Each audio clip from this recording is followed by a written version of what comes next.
మధ్య దాకా కేన్ మామా అని హైదరాబాద్ అభిమానులు పిలుచుకున్న కేన్ విలియమ్స్ ను అంతర్జాతీయ క్రికెట్ కు గుడ్ బై చెప్పారు. 16 ఏళ్ల కెరీర్ కు ముగింపు పలుకుతున్నట్లు ప్రకటించాడు. అన్ని ఫార్మాట్లలో 378 మ్యాచ్లు ఆడిన విలియమ్సన్ ప్రస్తుతం ఇంగ్లాండ్ తో జరుగుతున్న టెస్ట్ సిరీస్ లో తన రిటైర్మెంట్ నిర్ణయాన్ని ప్రకటించాడు. కొంతకాలంగా ఈ విషయమై ఆలోచిస్తున్నానని, రిటైర్మెంట్ కు ఇదే సరైన సమయమని నిర్ణయించుకున్నానని కేన్ తెలిపాడు.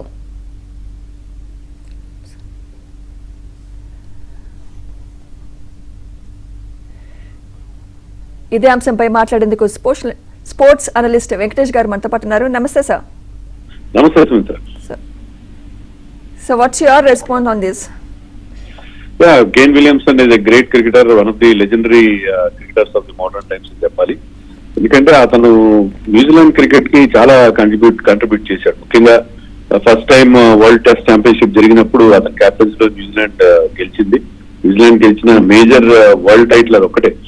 అంతేకాకుండా అతను 2019 వన్డే వరల్డ్ కప్ ఫైనల్ కూడా తీసుకెళ్లాడు. ఫైనల్ కూడా వాళ్ళు చాలా అన్ఫార్చునేట్ సర్కమ్స్టాన్సెస్ లో ఓడిపోయారు. సో అతను కెప్టెన్ గా ఉన్నప్పుడు, అతను మంచి పీక్ లో ఉన్నప్పుడు న్యూజిలాండ్ క్రికెట్ కూడా చాలా మంచి రిజల్ట్స్ వాళ్ళకి రావడం అనేది మనం చూసాం.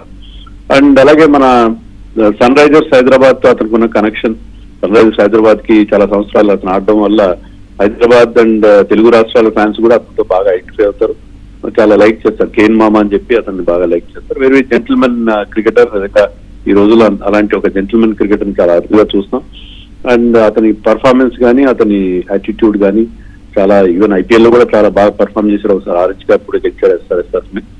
సో గ్రేట్ క్రికెటర్, రైట్ టైంలో డెసిషన్ తీసుకున్నానని చెప్పాలి. ఎందుకంటే ఇటీవల కాలంలో అతనికి కొంచెం గాయాలు బెడద ఉంది. తర్వాత గతంలో ఉన్నంత ఫామ్ కూడా చూపించట్లేదు. I think taking the right decision at the right time అని మనం అనుకోవాలి. రైట్. థ్యాంక్ యూ వెంకటేష్ గారు.